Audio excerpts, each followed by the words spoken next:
Hi viewers, welcome to our channel. Pan India Prabhas గారి హీరోగా మారుతి గారి దర్శకత్వంలోని భారీ అంచనాల మధ్య భారీ బడ్జెట్తో తెరకెక్కిన సినిమా ది రాజా సాబ్ మరి జాన్ 9న వరల్డ్ వైడ్గా ప్రేక్షకుల ముందుకు తీసుకువచ్చారు.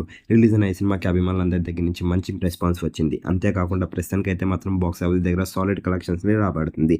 మరి ప్రస్తుతానికి విజయవంతంగా మూడో రోజుని కూడా బాక్స్ ఆఫీస్ దగ్గర అయితే మాత్రమే ఎండ్ చేసింది. మరి మూడో రోజు ఈ సినిమా వరల్డ్ వైడ్గా 50 కోట్ల పైగా వసూలు చేసింది. మరి మూడో రోజు కూడా సాలిడ్ కలెక్షన్స్ని రాబట్టిందని చెప్పాలి ది రాజా సాబ్ మూవీ. మరి ఈ విషయాన్ని పక్కన పెడితే ఐకాన్ స్టార్ అల్లు అర్జున్ గారి హీరోగా సుకుమార్ గారి దర్శకత్వంలో భారీ అంశాల మధ్య వరల్డ్ వైడ్ గా రిలీజ్ అయిన సినిమా పుష్ప 2. ఈ సినిమా రిలీజ్ అల్లు అర్జున్ గారికి అలాగే సుకుమార్ గారికి బ్లాక్ బస్టర్ విజయాన్ని తెచ్చిపెట్టింది. మరి ప్రస్తుతానికి ఈ సినిమా మూడో రోజుకి సంబంధించిన కలెక్షన్స్ విషయానికి వెళ్తే మరి అల్లు అర్జున్ గారి పుష్ప 2 అయితే మాత్రం మూడో రోజు మొత్తం మీద 115 కోట్లని వసూలు చేసింది. మరి సాలిడ్ కలెక్షన్స్ ని రాబట్టిందనే చెప్పాలి. ఈ రెండు సినిమాల్ని కంపేర్ చేసి చూసుకున్నట్టుగైతే మాత్రం పుష్ప 2 మూవీయే పైసే సాధించింది. మరి ఈ రెండు సినిమాల్లో ఏ సినిమా మీకు బాగా నచ్చింది, మరి ఏ సినిమా పైసే సాధించింది అని మీరు అనుకుంటున్నారు? కింద కనిపిస్తున్న కామెంట్ బాక్స్ లో కామెంట్ చేయండి. ఈ వీడియో కనుక మీకు నచ్చినట్లయితే లైక్ చేయండి, షేర్ చేయండి. మరిన్ని ఇంట్రెస్టింగ్ అప్డేట్స్ కోసం మన ఛానల్ని సబ్స్క్రైబ్ చేసుకోండి.